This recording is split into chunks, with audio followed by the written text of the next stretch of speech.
Green limbus, oil goes outside. Yellow oak.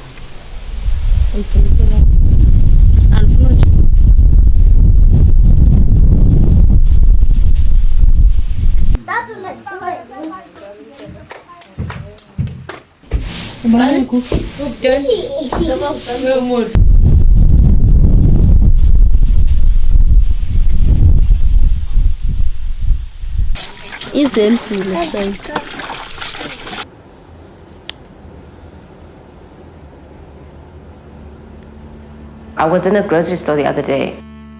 The lady who was serving me was very dark-skinned and very, very beautiful. And I said to her, I was like, oh my God, you are stunning. And she was shocked. She was like, what, me? I was like, yes, you. And she's like, but I'm yellow bones in Jenna. I was like, you're like beautiful. And she was shocked because she doesn't equate darkness with beauty.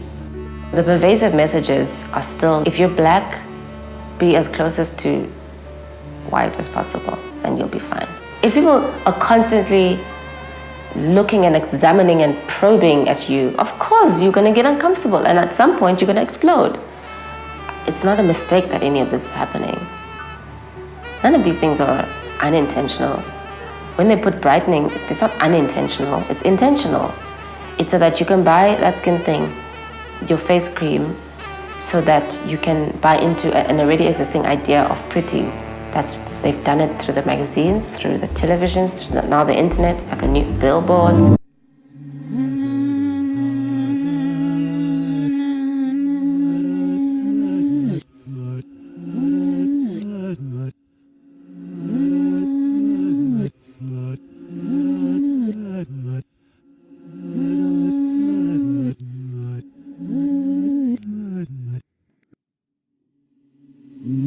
Skin lightening in my country is something very frequent. It's in the market everywhere. You find so many kinds of products. People in my family, some of them do use them.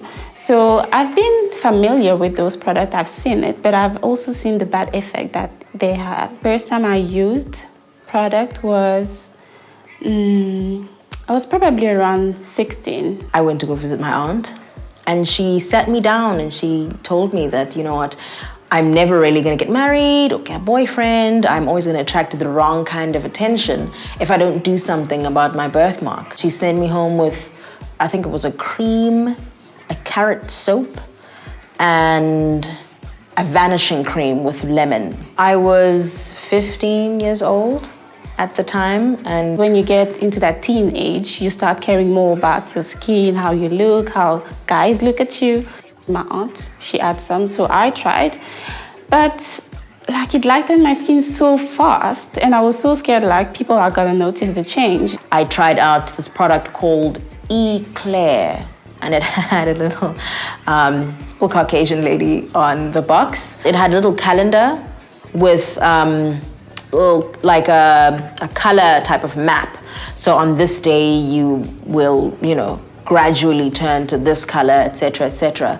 And I told myself, look, for this set of days, I'm going to give this product a try. It wasn't up until afterwards when I was like, something could happen. At some point, even my dad asked me, knowing that, okay, she's light-skinned, but she's not that light-skinned. He had questions.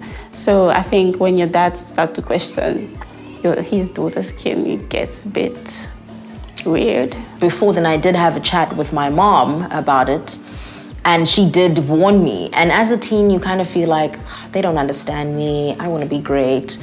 So afterwards, I remembered my mother's words, and I was like, I won't be able to undo what may happen.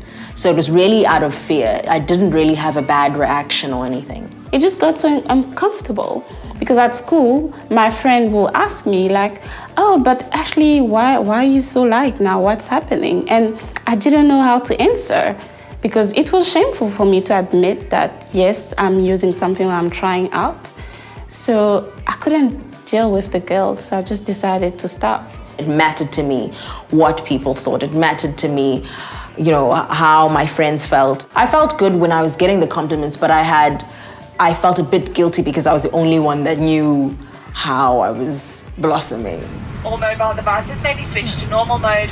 Kindly ensure you have all your personal belongings before disembarking and please be careful when opening the overhead compartments. as your hand luggage may have moved during the flight. In 2015, I went to Congo and the weather there is like really hot. And I was exposed to the sun because I was working and my skin just darkened on places where I was not even exposed to the sun. So I was like, maybe I should go back to those products just to get back to the state where I was. I still get people who come up to me and want to kind of help me remove my birthmark or, help me, tone up, because there are, a lot of euphemisms that are used. A lot more products out there now. So as much as they're branded differently, I still get a lot of those offers. They don't work on me if they're not really strong, and I don't want to go back to that. I found that dealing with things like hair and skin are just like the perfect gateway, because all of us have skin, all of us have hair. There's a superiority complex that white South Africans carry because of their skin, and we have an inferiority complex that we carry as a result of our skin. So there's something that needs to be balanced on both sides. The counter-narrative that I've been trying to create with my work, in my writing, is very much based on looking at blackness from a place of self-love first. It takes a long time to heal a wound that you didn't even know was there. First, it's like the discovery of the wound and then examining it. If I can look at black girls that are just like doing amazing things as like actors and musicians and scientists and doctors who look a particular way, I'm more inspired, because then I'm like, oh, I exist in that space. There are images of beautiful black girls so that my kids, if I ever have kids, can grow up and I'll have libraries of those images and the music that's attached to it and the films and the Beyoncés and the Rihannas. It's a fantastic time to be young and black and interested in the world right now.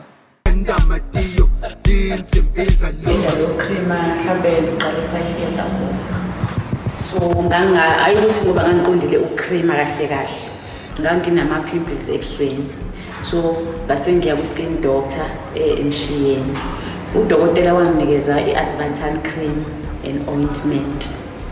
Yangenza ngaba yabo ubuso bami bakhanya, ngangidark, bakhanya ubuso bami. So ngase ngiyajwayela. Ithe seyiphelile le ointment enganginikeza udokotela. Ngabona abantu ke sebemhlophe nami sengimhlophe. Ngase ngambuza omunye usisi ukuthi yini ayicream ebusweni, wangitshela ukuthi ucream i-extra care. Ngase ngiyayithenga kumanje nje ngigcoba yona. Isikhumba sami ngiyacabanga si-oily. Ngiyajuluka. Akekho umuntu engaxoxa naye ngabuza ukuthi yini engangisiza njengoba ngijuluka. Kodwa yimini engasathela isinqumo sokuthi angithenge lokho engakuthenga. Engangicabanga ukuthi mhlambe kuzosenza isikhumba sami sithanda ukuthi some. Kodwa zange ngibone umehluko. Ngaqala ngathenga i-Gentle Magic liquid, ngase ngithenga ne-vanishing cream, ngagcoba zona.